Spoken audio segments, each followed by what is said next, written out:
So let's go ahead and get started. As people start joining, that's not a problem. We'll be answering questions throughout the chat. Today, you have Daniel suited up with Perception Neuron Pro, Ari on the lower hand side, James, and myself. Our emails are there on the screen for you guys to email us in case you guys have any questions. And, our general email support is always contact@neuromocaps.com. So you guys have any questions, please feel free to reach out to us. We're more than happy to help. Okay, next slide.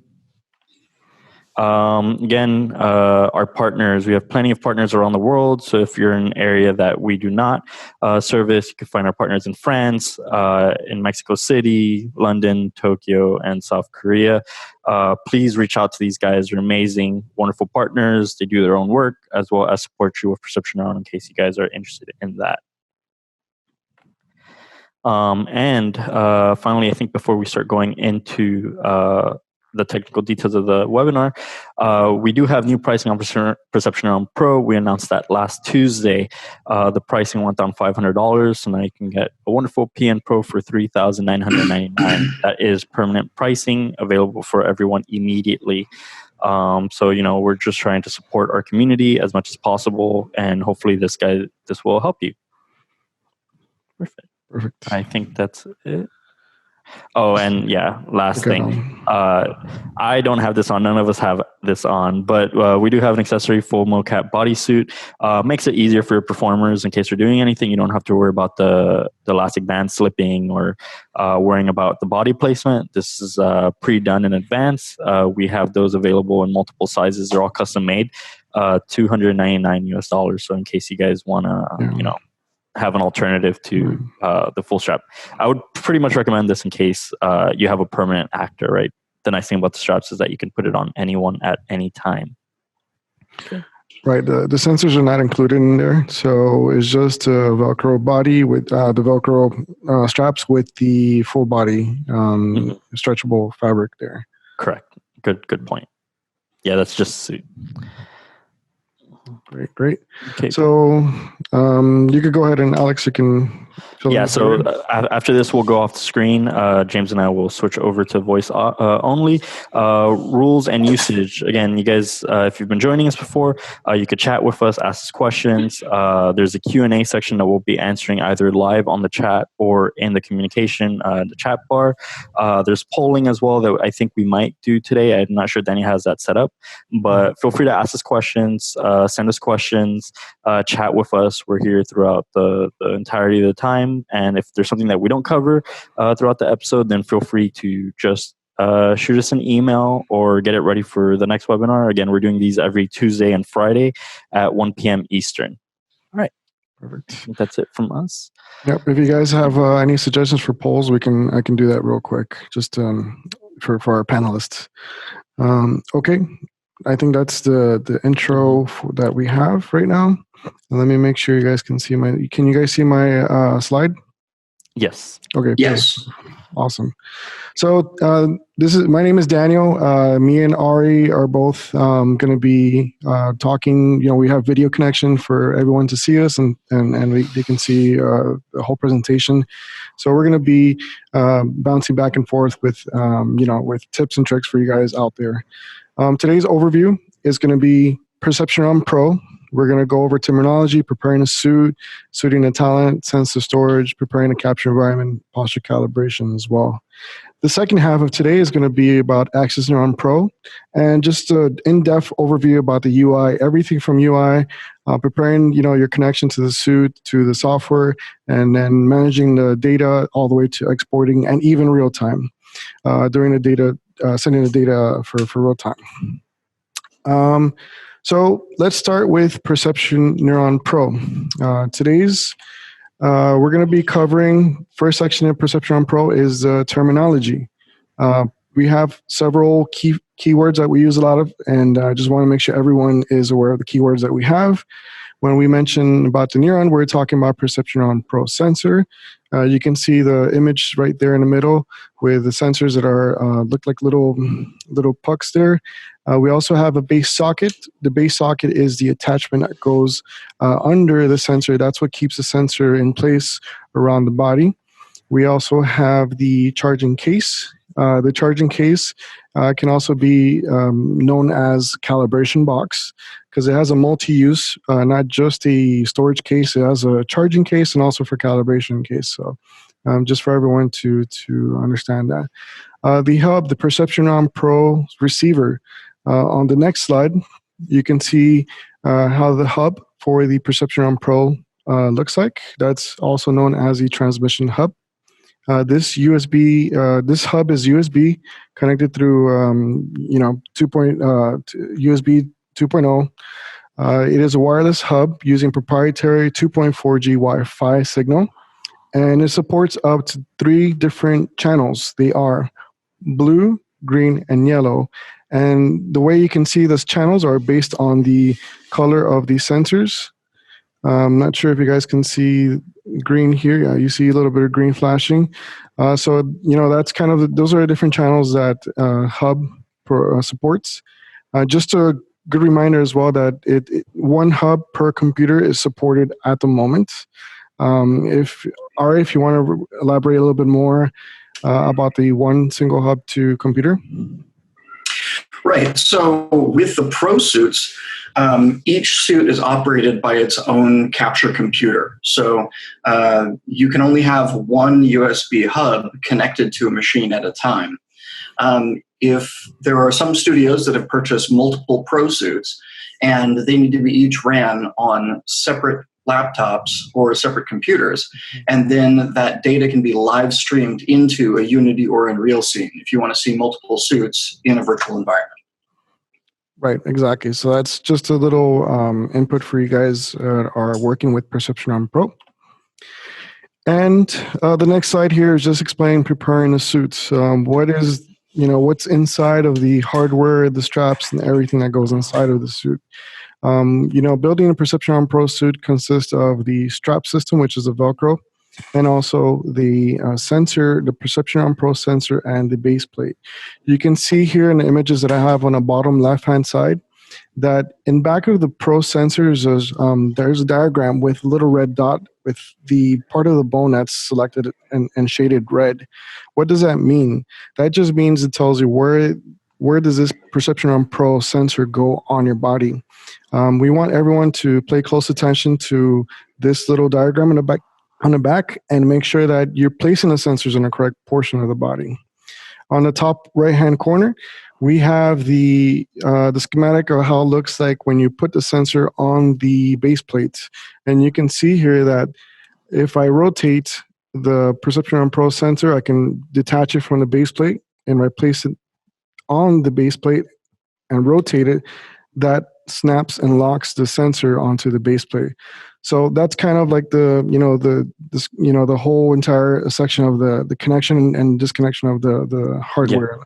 I think a good reference to this is like connecting a camera lens to a camera. So if you notice actually on the left-hand side of the image where Daniel has the sensors, there's a little red dot and even on the reference image. And you basically just align those red dots together and then you click and that locks in the sensor to the socket. So really easy and intuitive to use. Right. Yeah. You don't want to misalign them and then, just have trouble with that. Just align the red dots, then drop and rotate, and it'll lock in place. And the sensor needs to be laying flat against the base socket. If a sensor isn't inserted properly, sometimes you'll get it halfway in the base socket so that it's not aligned flat all the way around. And that if the sensor's not locked in correctly, during any extreme movements, the sensor could be prone to popping out. So you really want to make sure that it's locked in and flat across the sensor. Exactly. Thank you. So going to the bottom of the right section, you have the strap. When you first receive your kit, you're going to see that these straps are inside of a little pouch. Each pouch has a section for the lower body upper body and arms, etc. You're going to see that these straps have different sizing on them. We provide multiple sizings. On our manual, we have a little bit more information on where the placement of the straps go to. If you have any questions, make sure you email us. I'm not going to go into detail with that. There's about 4 different sizes. Yeah, it's, 4 different sizes. Yeah, 28 centimeters, 38 centimeters, 50 centimeters, and 62 centimeters, and then the upper body harness. Exactly. So that's more or less what the Perception Neuron Pro kit consists of, plus the hard case as well that comes with the kit. All right. So sensor storage here. This is a diagram that I put together for everyone out there. This is one of our tips and tricks that we share with our users. Whenever you're storing your sensors inside of that box, we have somewhat of a cheat sheet that we follow, and this helps you remove the sensors and place the sensors back in place really fast, really quick.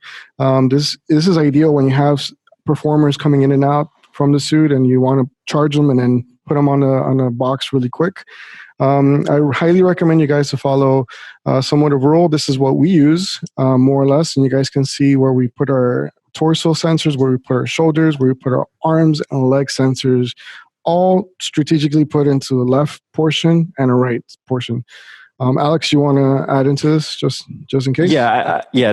Again, this isn't for everyone. We're just kind of showing you an example of, for us, it makes things a lot faster in terms of organizing your left and right side and your upper body. You could use this as your own preferential method. I think what's important to note is just to have a method to have the sensors put on as quickly as possible on a performer in a way that you're comfortable and understanding that. Yes. And this is really important and beneficial when it comes especially to live events. If you're having to get a talent suited up quickly or swap from one talent to another, if the sensors if you store them in a specific order, then you're going to be able to get your next character up and running a lot faster, because a lot of times you don't know that you've got the leg swapped or the arm swapped until you fire it up and you're streaming. Yes. Correct. Perfect. Yeah, it becomes second nature for us to put sensors on somebody and take them off. It just becomes so much easier when you follow that tip. Going on to the next one. This is the section where we keep telling everyone this is the 3 essential keys to a better mocap. Essentially, whenever you have questions about, okay, I want to get the best motion capture possible out of our suit, out of our technology. We have 3 different sections here. We have the environment, sensor placement, and posture calibration. These are the 3 sections that are called the 3 essential keys to a better mocap. We've gone over a lot of this section on previous videos, especially webinar series 1. Just kind of a quick tip here, just kind of like for everyone can review. Everything is straightforward. If you have any questions, again, make sure you email us. If you have any questions on the chat, go ahead and send questions. We go more in depth with this in the first webinar. So in case, don't feel rushed at looking at this, you could go back and review this one as well as the first webinar that I linked already. We have full details of a whole hour session going into each specific area into this. Yes. Perfect. So I'm going to cover the most important sections of the environment, sensor placement, and posture calibration. With the environment is the magnetometer app. We discussed that. Why is it very important? We have a couple of links of software that we use. It's kind of it helps you gauge what the environment is so you can properly operate the system in your environment. Sensor placement here. Going over the upper body strap. Upper body strap is very important to put the hip harness and maintaining that extremely stable on the body of the performer. This is important so that you can get the best data out of there and you don't get any jitters, any movement after the posture calibration. So it's very important to put the upper body strap correctly. Here's a couple of diagrams so you guys can see real quick. Here's another diagram of the upper back sensor placement, more or less on top of the shoulder blade, not directly above the shoulder, but more or less on top of the shoulder blade.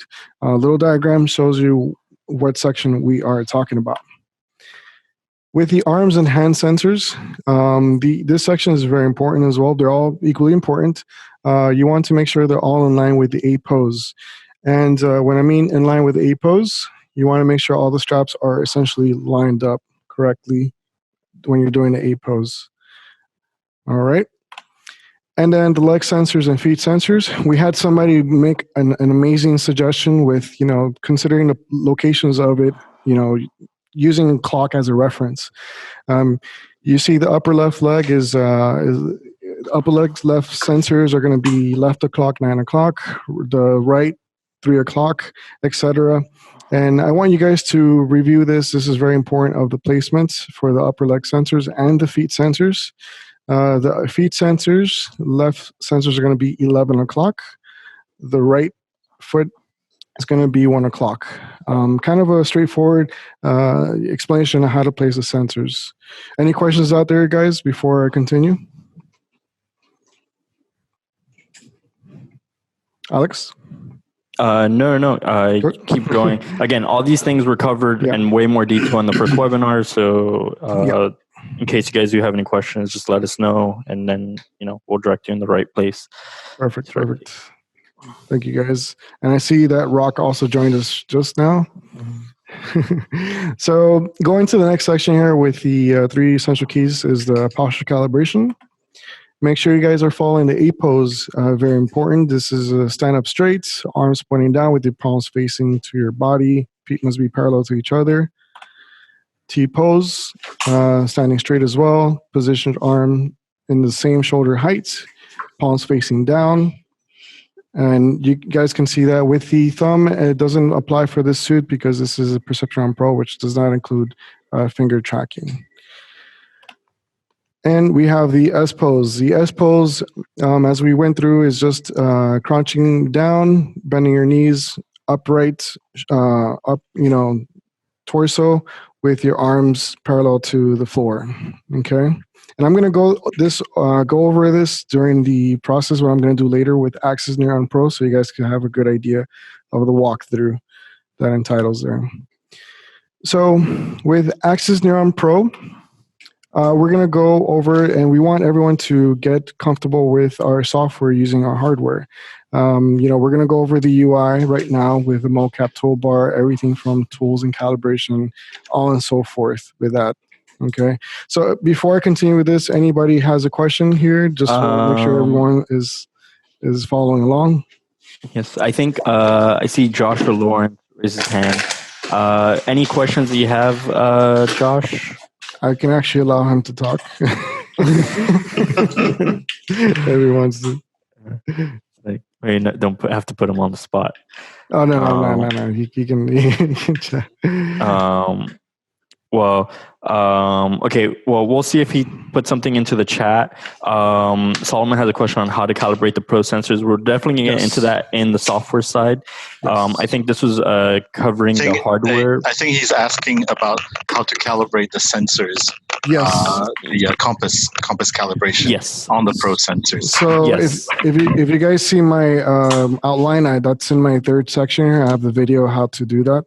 We're going to cover that in a little bit right now. Mm-hmm. Yeah. But if there's any questions on the hardware side, how the sensors look, how the placement of the upper of the straps, anything from that, just let us know. Perfect. All right. So I'm going to go ahead and jump into Axis Neuron, guys. Axis Neuron Pro. So everyone can see just confirm you guys can see my screen. Yes. You guys can see my screen. Perfect. So this section, we're going to go over Axis Neuron Pro. We want everyone to be comfortable with UI. In front of us, I have a default UI. If I go into layout and I go to full function, I reset the layout, everyone should have the same layout. Essentially, we're going to go from top to bottom. From the top, we have the file. It gives you directory control, settings, and export. We have the window layout, which we just changed. We also have the tools, which enable you to change frequency, which I mentioned before, and we have the option to do the compass calibration. There's also a help menu as far as quick start guide and working mode diagram. So that's the first section there. Now, if we go into the visual here, we have more or less the viewport here. The viewport is quite simple. We have different controls with the mouse, with the left click to toggle the mouse to zoom in and out, and we also have the right click to rotate your camera view. Okay.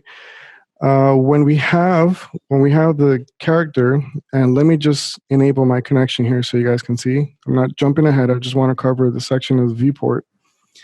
When you have the viewport open with the character in front of you, you have different options to disable the grid mode. You can follow camera on. You can follow the character's hip with the camera, also known as follow cam. You can disable the red dot on the center of mass and shadow, and you can also get rid of the point of origin.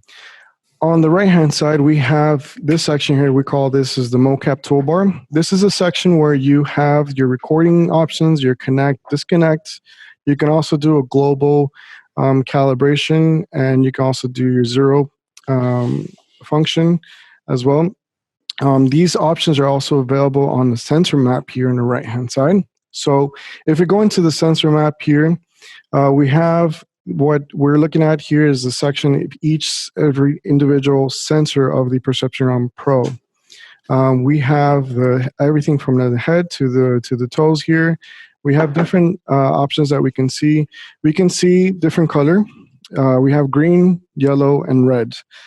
Green, all that is telling you is the quality of data is going through. Green is great, yellow is good. What you don't want to have is a sensor to be always stuck in red. When there's a sensor stuck in red, there is a little bit of a trouble that's telling you. In most cases, you won't run into that. It'll be green and yellow for the most part. That's totally fine to operate.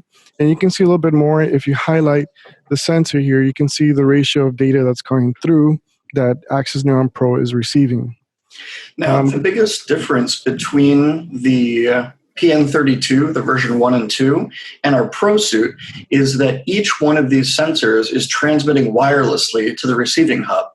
Whereas with the previous suit, in our previous webinars, all of the sensors were daisy-chained together, and those went to a transmission hub that sat on the body of the user and connected to a Wi-Fi. These sensors, they're larger because they also include a transmitter. So each one of these sensors is transmitting on its own. Perfect. Yes, that's what it is. Thank you, Ari. So that covers the sensor map. Sensor map also consists of different actors are connected to it. Right now, we only have one actor connected. If you have Axis Neuron, which is the software that works with Perception Neuron 32, you can have up to 5 actors. In this single actor we have for Axis Neuron Pro, we have functions like we can rename the character, we can do a zero pose, we can do a calibration from here, and we can select the body size and also select the different body functions that we want to operate with. In this case, I have my name, my size of 160 centimeter height, and full body operation.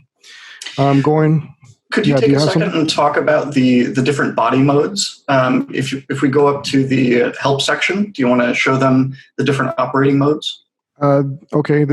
All right. That working modes. Yeah. This is okay. All right. So yeah, if you go back into the toolbar section here, you have different working modes. If you go to this section here, single arm, upper body, full body. There is also a lower body mode, and essentially just works just from the hip sensor to the sensors on the legs. Okay. Perfect. So moving on to the UI section here, we have, I'm going from left to right. We have here the working directory. This is a section where all the files are being saved, where you can save, you can export.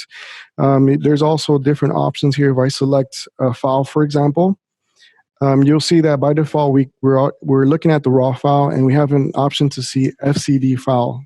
FCD files are contact edit points that are based on the same recorded raw file. You'll see here that we have, for example, Master 2 performance, we have a raw file and a FCD file that's associated to that recording. And the FCD is the contact editing point. If I select the capture, for example, I also have an option to see a little bit more information. Can you guys see that pop-up window? Yes. Okay, perfect. So you can see a little bit more information on the data that was recorded. You can see the calculation engine. You can see the frequency of data. You can see the total frames, etc. So this kind of gives you a little bit more in depth of what the file that you just recorded has. So closing that window out. Moving on to the middle section here, we have a lot of panels here that are attached, linked together. These are model, alignment, parameters, smooth factor, data visualizer. These are tools that you use to prepare your stage of the motion capture all the way to changing the data so that the algorithm can either operate. So you can adjust the algorithm for the capture. I'll go in a little bit in depth afterwards for that. And then smooth factor and data visualizer. So those panels are there at the bottom as tools so that you can use during or after the capture. So moving to the right-hand side, we have Body Size Manager. If you guys saw our video last week, everyone learned a little bit more or less with Ari's tutorial, where we were actually using this as a location where we can duplicate body sizes and then rename them per performer. This kind of speeds up your selection on the character portion on the top here, where you can select the body size based on the person's name. These are quick tips that we shared last week. Ari, do you want to add into that? Well, with the Body Size Manager, everything is listed in centimeters. Yes. So if you weren't able to join us last week, go ahead and can you open up one of the body size drop downs just so they can see? So these are all measurements in centimeters, and they're based on general average statistics of somebody of that height. Of course, everybody's bone lengths are going to be different. Their hip height, the height of their head, it's all going to be custom per person. But to speed things up, you have these general body size measurements that you can choose from. So you can say, okay, Google, what's 6'1" in centimeters? 6.083333333 feet is equal to 185.42 centimeters. So for my height, I would just choose the male 185 drop down, and that makes things a lot quicker. And the whole purpose of doing this is so that the virtual skeleton is relatively the same size as the performer's skeleton. So that after doing a full pose calibration, if they go and put their hands together, it'll never be exact, but it'll be very close. Well, I stand corrected. Well, I'm actually I fit perfectly in with the 160 centimeter height. Nice. Daniel and our question. Solomon's asking, if you create a custom body size, is it possible to keep that as your default? At the moment, it defaults to 175 internally. So you have to select your custom body size after once you run the software. Unfortunately, no. It always goes to 175 when you open your software. Okay. When you connect on Access Neuron Pro. Is that clear? Yeah, I think that covers. I think it's a good point to bring in. We could bring that up with the software team. I think that's a nice thing, especially if we're using the same size over and over again. Right. I don't think it hurts to have you have it connected to the body size that you want. All right, cool. So I'm just keeping track. We have about 15 minutes left. So keep the questions going to the chat. We have Alex and James on board to answer any questions on the chat. Mm-hmm. Keep them coming. So, and Daniel, I've got my system fired up if we wanted to go through the sensor calibration process. Just letting you know that I'm on standby. Perfect. Not a problem. I also have the quick video of Alex doing it, so everyone can see that as well. So, so let's go over. We already covered the UI for Access Neuron Pro. The next section here I want to focus a little bit more is on the Mocap toolbar. Never forget, this is kind of the section where you connect the suit and where you disconnect. when you want to disconnect, this section is very important, where you kind of ask yourself, are you going to continue to do mocap or not? You have the option to put your sensors to sleep. If you want to, you have the sensors put aside, or maybe the person needs to take a 20-minute break. Always use that function handy so that you can conserve battery power. Yeah. That brings up a good point in terms of battery life. All of the sensors that Daniel has on is wireless, as was already mentioned. The battery life on these is roughly 3 hours, and they charge in about 1 hour. So whenever you're capturing, keep that in mind, as Daniel says. If you want to go on standby mode, know how long they've been in operation, how long you're going to be in standby mode. It'll give you, some extra capture time while you wait for the performer, and then you can go back and reconnect and be active. Yeah, if you're doing a full day of capture, it's best that if at any point when the creative team is talking with the capture team, whether it's a director talking to the actor, if there's going to be more than a 5-minute delay, like 5 to 10 minutes where the suit's not going to be in use, it's best just to put it to sleep. Let them do the rehearsal, let them, figure out all the movements they want to do, and then fire the suit up, do a quick posture calibration, and then you're ready to rock. Mm-hmm. Perfect. I see a question here from Stephanie White. What happens when you give Daniel tiny legs? So this is an important question. Going back to the body size manager, we want to capture when you suit up the actor, the performer, you want to capture the person's movement, real world movement. So that is very important. If you have the option to shrink the legs if you want to manipulate it, but that's not achieving the goal of recording the person's legs. So I wouldn't suggest to change the body size of a person to match a character. You handle that job through the retargeting section in post. So always make sure you select the body size of the performer so that you're capturing the real world movements. So sorry, just interject, just kind of adding that. No, that's answer. important because it's right, is that the purpose of this software is to capture the skeleton of the performer as accurately as possible.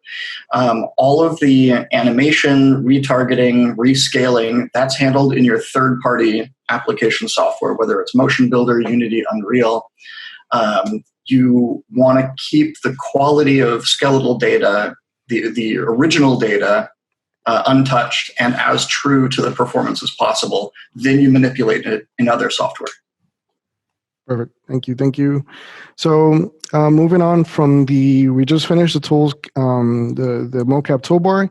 Now we're going to go to tools and calibration. This is a function that is used if the sensors, for example, need to be calibrated. It's good to use this as a maintenance tool. The Perception Neuron Pro sensors are built much more advanced than Perception Neuron 32. There are times that when you're moving the sensors, exposing the sensors to outside elements, and you might need to calibrate the sensors. There's a function that can be found here in Access Neuron Pro on the tool section where we have option for the compass calibration. I'm going to show a quick video of a demonstration, and then we can have Ari do the live demo. If there's, Ari, do you have the live demo?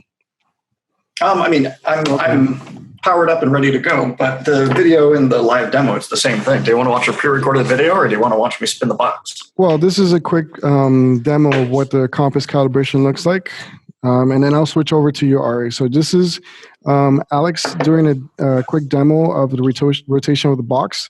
You want to emphasize on the Y-up direction. The Y-axis, yeah.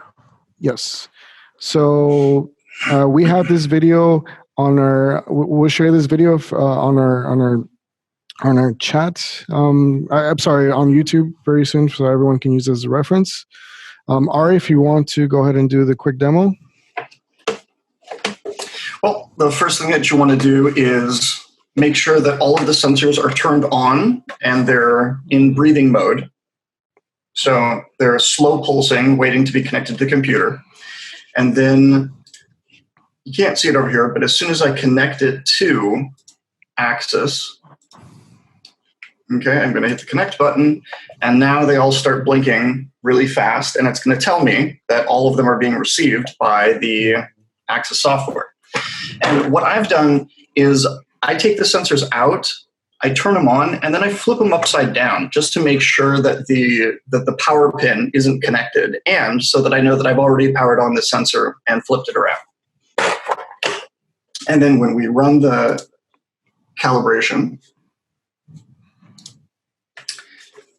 it's, oh, and I already messed it up. Hang on. So with this, as we're rotating it vertically, and then swap it. It's been a while since I've done this with a Pro suit.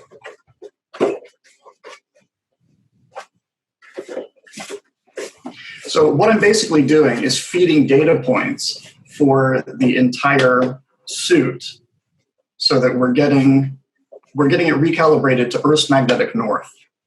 And just like on the 32, you want to give it enough data points so that all quadrants of the sensors know which way Earth's magnetic north is.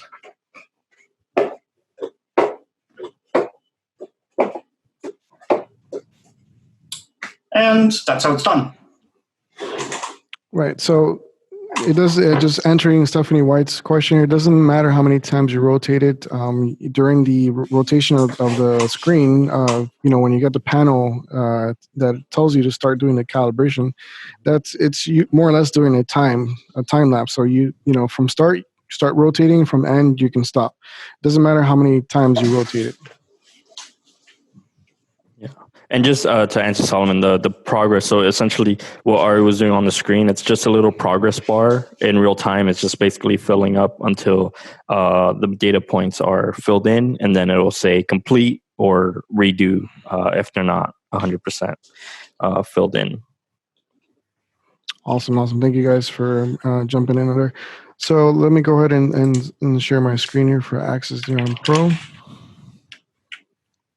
So that covers the tools and calibration section. Make sure you follow our video example and also Ari's example as well. If you have any questions, make sure you guys email us regarding that. Going over now this section here with the parameters. Parameter section is very important to do the adjustments so that you can get the best capturing during the live performance. And I'm going to go real quick over this section here, the join step section here. Now, we already suggested everyone to make sure that everyone selects the body size for every performer. I have 160 selected. By doing so, now I have the option to tell our engine to use 100% usage of the body size effector. This section here is only used if you don't have a proper size of the character. For me, I have 160 selected. I'm more or less, in line with the size of the shape of the preset here. So I'm telling the engine to say 100% effectiveness based on the size. It's like I guess an easy way to think about that is like a true or false. If you want the parameters to believe 100% of the data of that body size. So if Daniel's 160 and he knows he's 160, he's going to say true. I'm going to put it at 1. If he says, oh no, maybe I'm actually 163 and I want to give some leeway into that data, maybe he'll put it down at about 70, or 0.7, something like that, for example. Awesome. Thank you. So going on next to the next section here is step stiffness and step constraint. Now both sections go hand in hand. Step stiffness is the best way to understand is how fast this activation of the contact on the floor. You can see that I'm moving around in space here, and you can see that those little red dots appear, right? What step stiffness does is that it'll activate a quick snap to the ground, or it won't. So step stiffness that's what it does. It just tells you how fast you want the contact point to be activated. Okay. I like to think of it as wearing gravity boots. Like, how close does your foot get to the ground before it gets sucked to the ground? That section is also covered through the step constraints. Step constraint is also a threshold. At what point does, what height does the step constraint get activated? So these two sections work hand in hand. Step stiffness is how fast the contact point gets activated, and then step constraint is the threshold. At what height does it get activated? These options can be more or less adjusted depending on your performance. If you have a really slow dance, or you have a really you're dealing with somebody running really fast, that's more or less where you make adjustments based on your capture.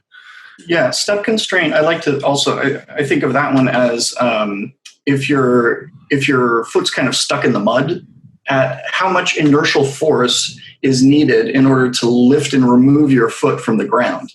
So with step constraint, if that is tuned all the way up, then if somebody's standing with their feet on the ground and then slowly raises one leg up, it's still going to consider that foot stuck to the ground because there hasn't been enough inertial force to tell our system to lift it. Whereas when you take step constraint and slide it all the way down to zero, the foot will disconnect very, very quickly from the ground with very minimal force. Great. Thank you for that. So moving on to the next section here, contact, and I'm just making sure that we're covering all the important points within the time. We're going to the contact point area where we have different options to select. Let's go from the top. Anti-mag, we all know that the sensors operate at 3 different sensors. We have the accelerometer, gyroscope, and magnetometer. Magnetometer is the sensor that works like a compass. It helps the sensor understand what's north, south, east, west. There are points that we might have to disable the magnetometer. You have options to disable the magnetometer on the feet or entire body. When do you have to do that? You essentially do that whenever you're in an environment that has a lot of magnetic interference. If you have a section where the feet start rotating, and you, for some reason, last resort, you cannot move from your location, but you have to record in this X area, then you can select on feet. And what feet will do is on feet will disable the magnetometer sensors on the feet. So that's kind of a quick way to demonstrate that. Going next, ground constraint here. Ground constraint is used if you want to have the person move up the stairs or on a platform. You want to have that definition. By default, it's on ground constraint. So if there was some stools here, there are some steps here. If I walked up the stairs, I'm always going to be locked to the ground by default. If you have somebody that's going to be doing a stairs movement, you would disable that. Just uncheck that, and by unchecking that option, then you can have somebody walk up the stairs. Now, this is very important to make sure that you have the body size selected. What happens if you don't have the body size selected is that when you have somebody walk upstairs and they will come back to the ground floor, you're going to be off by X centimeters. The more accurate that you put the data on the body size, the better the step movement is going to be when you come back to the ground level. Going next to the ground height. This is just what, straightforward. You can adjust the avatar's ground height if you need to, and then it's all by centimeters, or you can do also negative value if you want as well. Foot lock. Foot lock is essentially locking the foot to the Z orientation. For example, there's sometimes that the feet, and let me make sure that I have ground constraint enabled. My apologies on that. Let me put ground height 0. So going to foot lock is essentially telling access neuron to lock the Z rotation of the foot forward based on your rotation of the knee. I can show you real quick after when we do the process editing to go a little bit more in depth, but that's what the foot lock does. It just locks the Z axis forward for the foot. Contact points. We have feet, hands, and hip. Ari can add a little bit more detail into that. Feet, hands, and hip can be selected based on what operation capture you're doing. If you're doing just standing up character movement, you select feet. If you're going to have somebody doing handstands, then you enable feet and hands, for example. Ari, you want to add a little bit more in depth into this one? Yeah, so it's really important as the capture operator to pay attention to the rehearsals as the director is working with the talent, so that you know all of these software options that need to be selected in order to execute the motion that you're about to capture. Because when you start to record, all of these options they cannot be changed during a take, while a take is recording. So if you know that the talent is going to be doing a handstand or a somersault, you want to be watching the choreography so that you have that hands checkbox checked, because if you don't, then their feet will remain connected to the ground, and as they go into a handstand, their whole body will become inverted underneath the ground. For doing any movements like falling, swimming, flying, all of these, what you can do is you turn off feet and hands and you hip lock, you pin the hip. And then what happens is you now have a character that's floating, but if you were to lay down on a chair, he could suddenly be, swimming, flying. Let's do a quick demo while we talk. Sure. So if he were to kick his legs and look up in the sky, he just got pushed out of a plane. And you can capture all of this motion and then, move it in post animation. Here's got swimming. So that's the purpose of using the feet, hands, and hip lock. So the suit knows locomotion in virtual space based on knowing how long the legs are and how high the hips are off the ground, so that when a foot disconnects and reconnects, disconnects, swings, and then reconnects, and then the other foot disconnects, swings, and reconnects, that's how the system knows locomotion in the virtual world. Perfect. So we also have the hip height option as well, which works. I'm not sure if you covered that just now. By default, it's 120. You can change this if you want to change the hip height, since I have the hip lock activated right now. Okay, going to the COM ACC threshold, this is essentially the gravity influence that you have during the capture. By default, gravity is 0.8. 8.8. That's all. So any questions for that? Anybody during the chat just before we move along?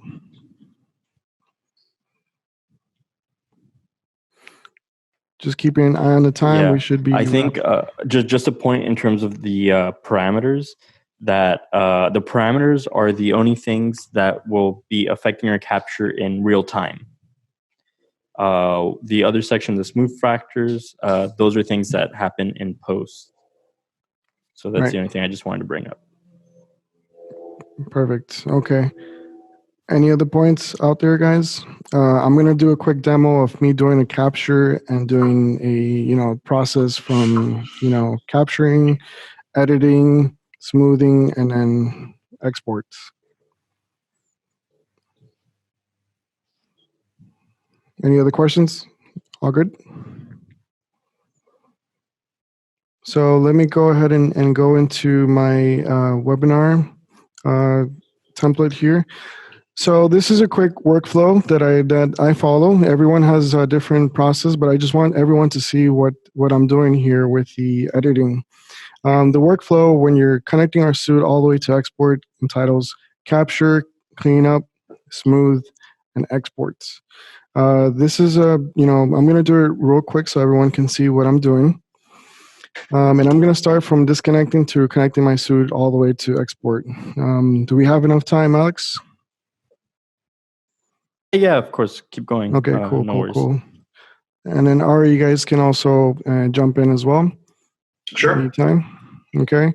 So right now, I'm going to go ahead and let's start with the window layout. I'm going to go reset my the whole entire layout. And the first thing I'm going to do, I have Access Neuron Pro connected. I'm going to connect to my suit. This is my hub that says connect, and then it's going to be searching for Perception Neuron Pro sensors that are currently active. The next thing you want to do for everyone is to make sure you select your body size. Make sure I have a name, my name Daniel, full body function ready to go. I'm going to go ahead and execute. I already have an actor's points here. I'm going to step a little bit back so everyone can see my ATNS pose. Go ahead and do the calibration. The dialog here tells me the positions that I'm going to do. And I'm going to ask Ari to jump in and control this section for me. Sure. Ari, you have permission. Go ahead.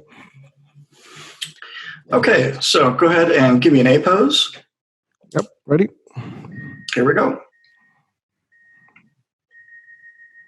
And T pose. And S pose.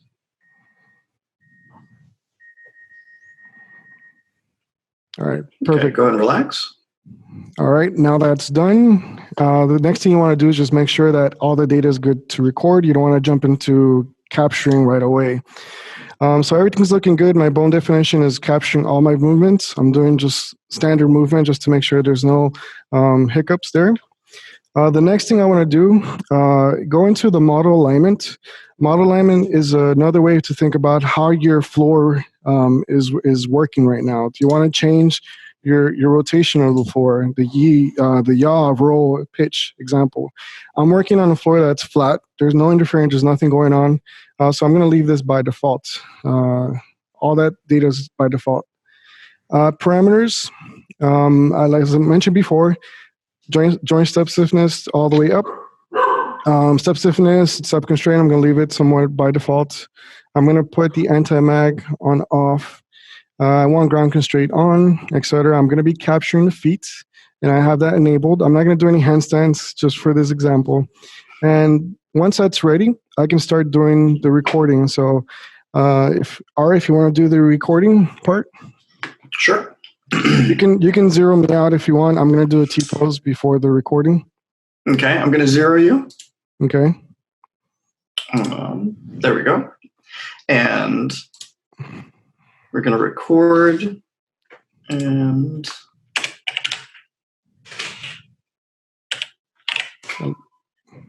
T-pose, perfect. And all I'm going to do is just a quick foot movement so everyone can see the contact data points.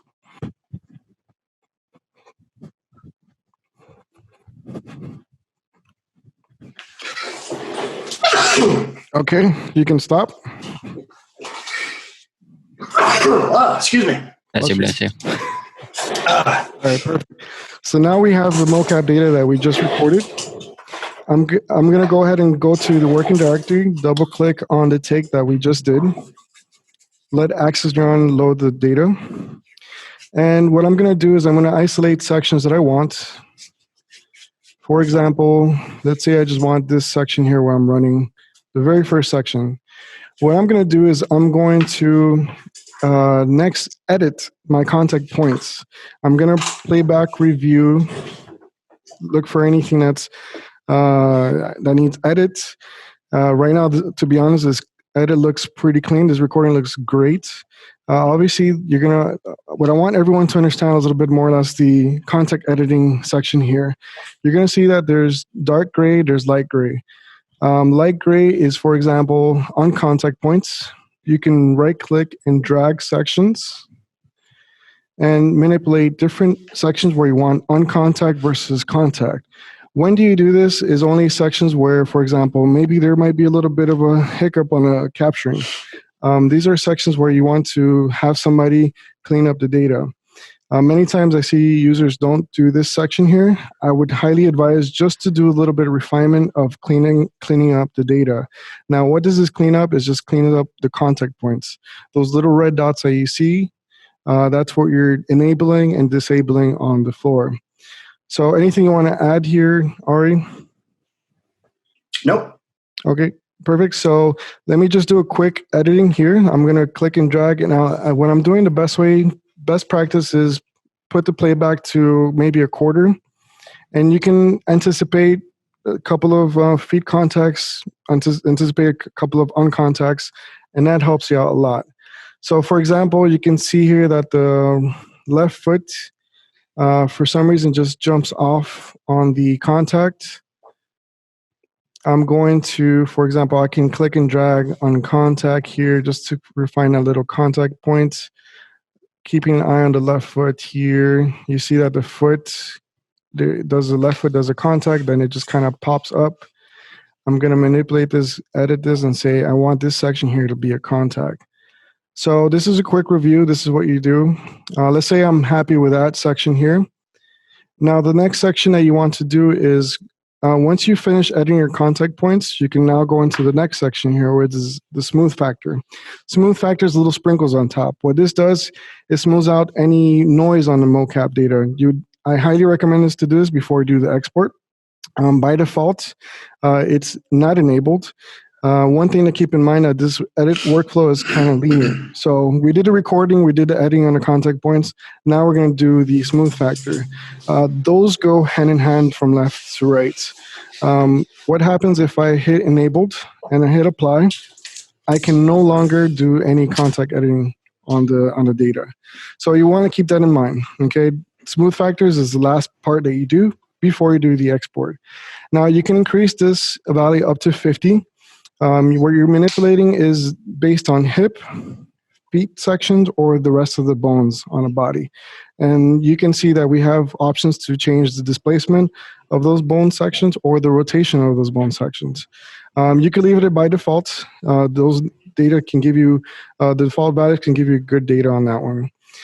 So yeah, enabled, hit apply, and I can say let's do an extreme number 50.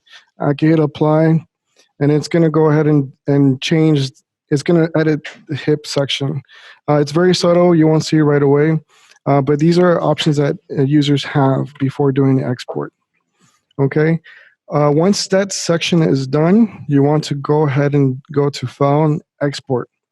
Now here you have different options to export BVH, FBX files, calculation files, all that are compatible with Maya, Motion Builder, and also 3ds Max. Any other questions any other suggestions Ari wants to bring up? And I'm sorry brushing this, is just because we're on the time. Well, something that I see is because you zoomed into that one section between frame 690 and 1370. Yes. When you go to the export option, it automatically selects that frame range that you have dialed in. So you want to make sure that that's maximized if you want to export the entire take, or you can lock in just the frames that you want to export for this take. Mm-hmm. Right, exactly. And each file format has its different requirements that you can put on the file. Personally, I like using process BVH because you can add a T-pose at the head frame or at the tail frame, depending on your requirements. You have options to change the directory, change the file name, and it also gives you an option, to keep an eye on the name of the character there. So that is more or less the process of what it takes to do from connecting your suit all the way to exporting the data. And that's all. That's one of the most important parts that I wanted to go through for everyone out there. Any other questions, guys, from yes. the team? So there's a question from Solomon. Yes. He's asking if when you're adding the smooth factor, if that is baked into the raw file or is it in the memory? It's based on the raw, not the raw file. The raw file, once it's recorded, it's has its own separate file. But the smooth factor is saved onto the FCD file. Say, for example, and I'm glad Solomon brought this up. Let me go ahead and go to Access Neuron. Let's say I did my edits on this file, and I need to go to the file that we just recorded. You see here that on the working directory, we have the raw file, and we have the FCD file. So the smooth factor data and the parameters information is all saved into the FCD file. You also have, and I'm not sure if you guys can give me 1 second while I pop this up. Share file, screen share.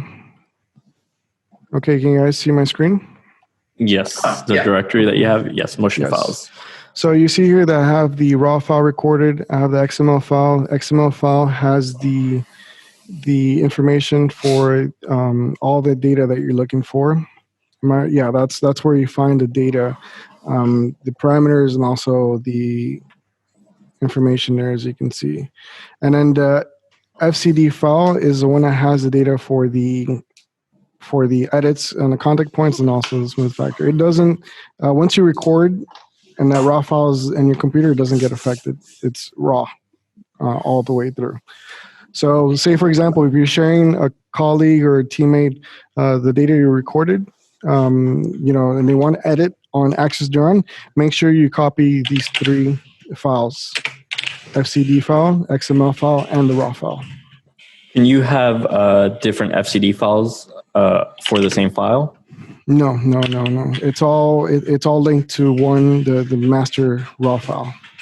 So every time that you edit the FCD will be set to the new parameters, not the old ones. Yes. You wouldn't be able. You can't layer, so it'll be. No. Okay. There's no versioning. It's all one version. Okay. Cool. So that was another question from Solomon. I think if you have any other things that you'd want to cover there, Daniel, I definitely just want to revisit at the end. I think it's important for us to go over the calibration. I just want to make sure the sensor calibration, the compass calibration is really focused on, because I think it's important. It's different from the compass calibration on the Perception Neuron 32. And the way that has to be done, and we've learned this over time, you definitely want to do the compass calibration anytime that you take your sensors to a new environment. So we travel a lot for different shows. We go ahead and do different things. You definitely just want to give the sensors, almost like a feel of where they're going to be at. So if we're in the studio in Miami and we go to a studio in LA, we want to do a compass calibration to make sure that sensors recognize that that's a new environment that they're in. That's really important. Anytime that you're in a new location, just make sure you do a compass calibration for the sensors. Just want to go ahead and make sure that people understand that. Okay. It's very important. Yes, definitely. And just going over Solomon's question there regarding going down the stairs, your feet go through the floor. Our sensors are based on inertial movement. So my suggestion to improve that data quality is make sure you're using the right body size measurement for your performer. That will improve the data quality when you have the person go upstairs and then come back to the ground level.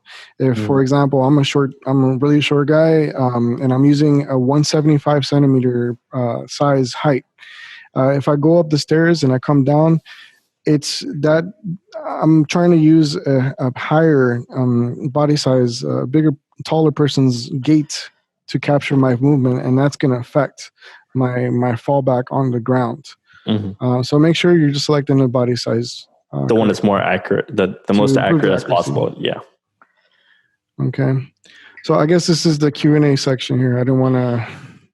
Yeah, no. I think that's good. We can answer your guys' questions.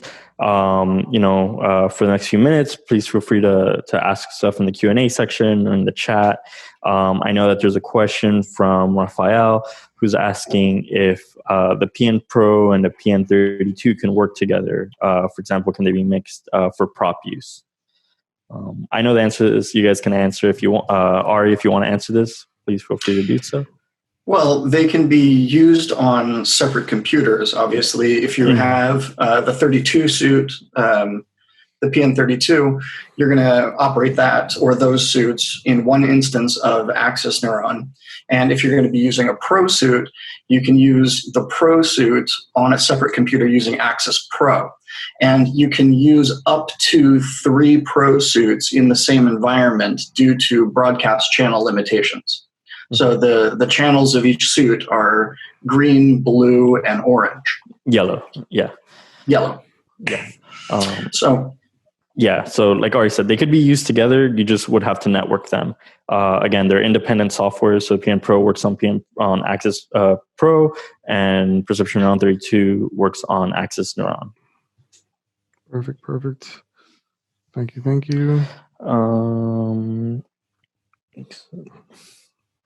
Okay, so that wraps up the section. I just want to jump in for everyone to see the use cases. Is it a good time to go into the use cases? Yeah, we could show some Q&A, some use cases with the suit. We'll answer some more questions. So pile those on into the Q&A. We're going to go and revisit those in just a moment. Give you guys a chance to kind of think of some different questions that you have. Right. So over the years, we started off with Perception Neuron 32. A lot of the users were there. Were requirements were for gaming, for simple animation and just introductory stuff. Each suit has introduced a new maturity in what the demand is out there for a lot of motion capture. So when it comes to Perception Neuron Pro, we've seen a huge growth in two sections that are using our suit, and it continues to grow to this day. The following videos are going to be showcasing where Perception Neuron Pro is being used. We have quite a lot of Perception Neuron Pros worldwide, tons of different uses, and this is a couple of examples of what we have. In the last year and a half, we've been working with a company called MRG Group. This company is doing tours with our motion capture suit. Can you guys see our video? Just want to make sure I'm not jumping. Yeah, it's streaming. Perfect. So this performance is a ballerina that's using our suit. They actually created their own full body suit so it can hold the sensors in place. This performance is real time using Unity with a lot of different effects, a lot of visuals, and it's the dancer live performance driving the visuals. It is about an hour long, performance, which about 20 minutes or 15 minutes is about the motion capture. And they're constantly, doing the ATNS pose. They're following our rules. They're connecting, disconnecting. They're putting the sensors to sleep, all behind the scenes. And when you're watching this video live, it's really mesmerizing, the data, the real-time data that this dancer is pushing through the visuals. If you guys want, you guys can check out more videos of this on our showcase with links on the video, and just use it as an inspiration. So that covers that section here. Any input you want to put, Alex? No. I think this is a great use case. I was on one of the different groups, the Notch user group, and I was just kind of saying that when we first came up with the Pro, we had a big focus on live entertainment. With the performers and everyone that wanted to put on things as quickly as possible, but also have maintained that level of accuracy and ease of use. And so that's kind of how Pro spun off, with a big focus on the live entertainment. Exactly. Cool. So the next use case that we have from one of our close partners, software partners, is NOITOM. This is a simulations and training section that we have. And we found this team with one of our events out in Laval, France, and they reached out to us, and they first started off with Perception Neuron 32 just to kind of develop the software, and now we're focused on using our Perception Neuron Pro with this software. Alex, if you want to add more details of what the software does. Yes, absolutely. So this is used for real-time capture for workplace safety and ergonomics. So essentially, they're going into a workplace, monitoring the health and safety of the employees, making sure that they're lifting properly, that they're not doing improper movements, and essentially they're able to play back that data for review and make sure that they're able to improve the performance of the person to make sure that they don't have a backache 10 years from now. A lot of us, do things in the moment, not realizing that it could affect our long-term health. So this is one of the really fun projects and partnerships that we've been able to develop probably over the last 3 years or so. Right. And I believe you can do real time, and you can also do post data analysis, right? Correct. Yeah, so this comes in handy for a lot of companies out there, for insurance companies. It could save you tons of money. As far as just keeping care for employees, and it gives you a bullseye view of what's going on with a person working at a factory, for example, as you can see the video there. Yeah.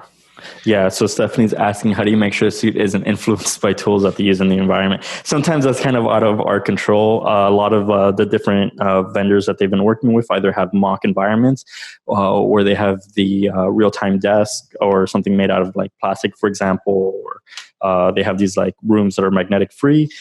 Sometimes a lot of the use cases are actually in the real world use cases. We've seen them in plenty of factories for both on the fashion side to grocery lines, and the suit's working quite well in those environments. But if it's super very, very heavy in terms of magnetic interference, they have the option to do a VR scenario. So they replicate the whole environment in virtual reality, and then they have the person perform the movements in that virtual environment. Yeah, I think that's one of the beauty of the system and how hard we've worked, Alex in particular, where we reach out to different companies that are, and companies reach out to us, where we're using the Mocap data as a tool that we can. It's like an input tool where we can use that data either for computer animation, for live events, for ergonomic studies, for biomechanics. So we're taking it beyond just character animation or gaming, for example, for VR. So we're taking a step forward, and each suit shows a bit more of maturity of what we're focusing on.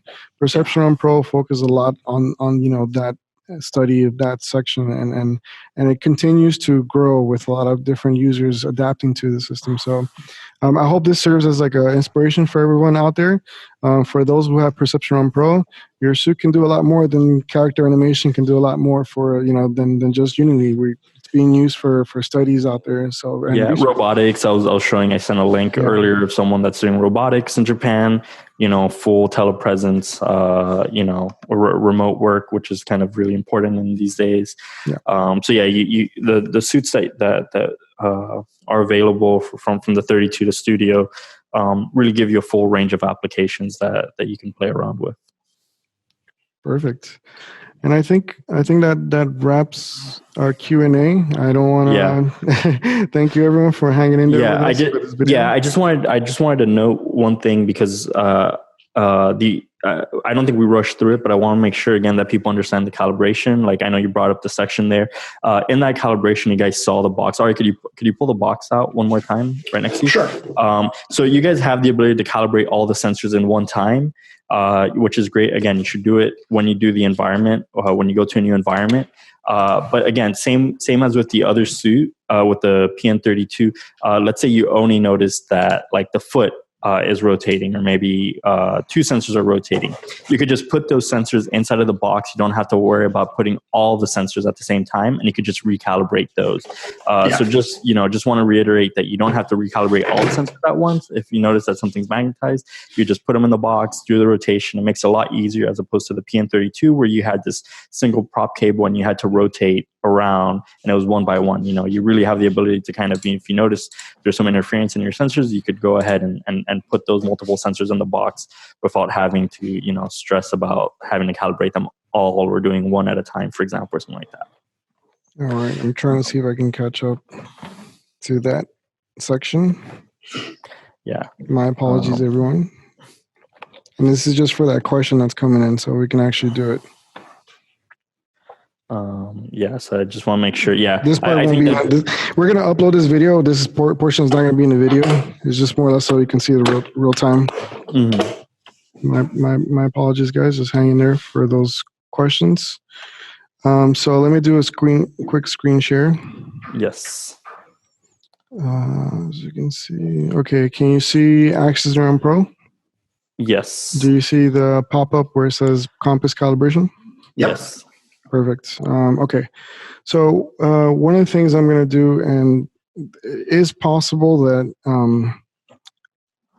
since I'm set up with a webinar situation here, that I don't have a clear space of doing so, but I just want to walk everyone through the workflow.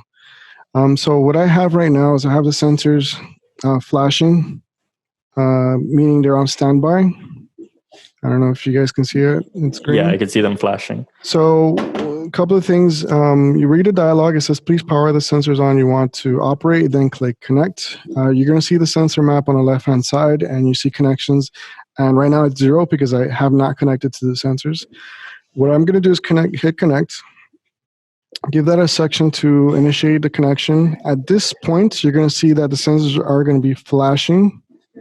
And let's see. There it is. Okay. Now, it's flashing quite fast, too fast for the camera to catch up to them. But what I'm looking at right now is I have 17 sensors connected. I have my Perception Neuron Pros flashing. So that means that there's data coming through to Axis Neuron so I can read going forward for the next section here. So I already hit connect, and now I have the start button here in the bottom right section here.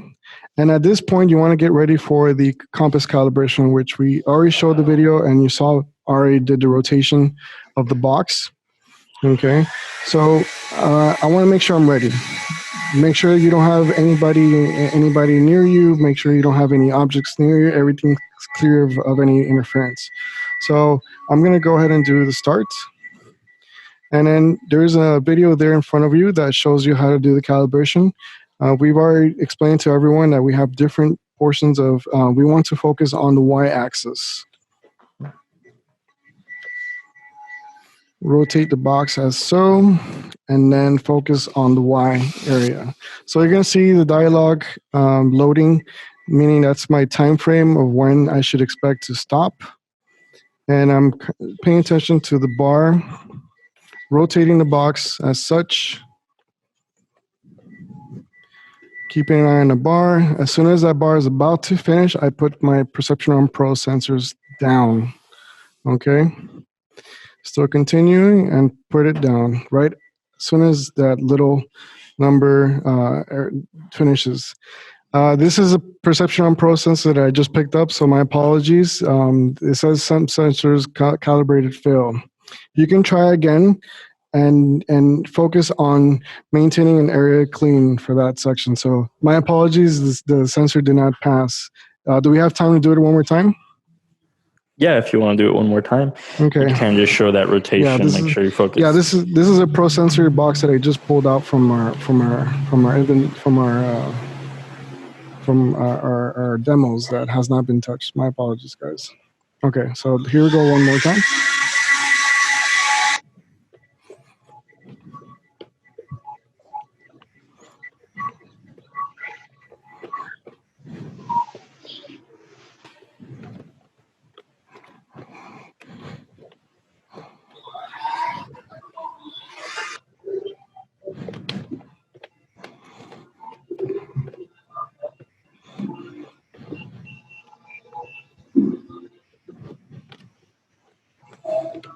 So while Danny was doing that, I'm taking note, just so you guys know, that making sure that we do update those videos, making sure that they are the correct way, that you do the calibration, that you do focus on being on the y-axis, which is important, as well as a little bit more of a progress so people know what's happening. My apologies, guys.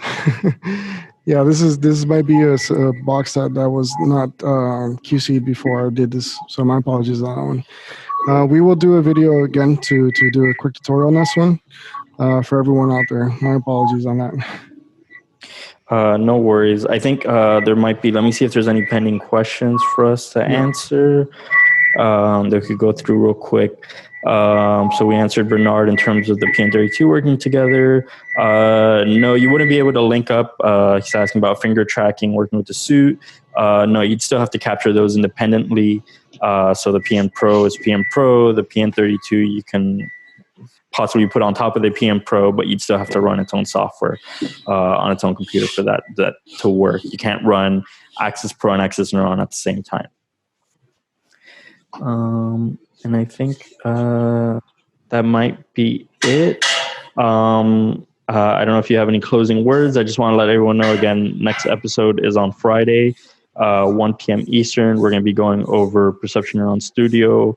Ari will be going over the hardware for that, and we'll be going over just a very brief intro onto the software. There's a lot more on the software side for Studio, so we're really excited to unveil that because not too many people have gotten their hands on it, so it's really kind of like opening a present for the first time for a lot of you guys. So yeah, I think that's excellent. Just covering Stephanie White's question. Yeah, there you go. Yeah, James, sorry, you want to? I was just making sure we addressed it. Go ahead. Okay. Just want to answer a real quick question for Stephanie. She's out from Target 3D, and she just has a question. Use cases for biomechanics of body. Yes, you can use the Studio for that. It's just an export file.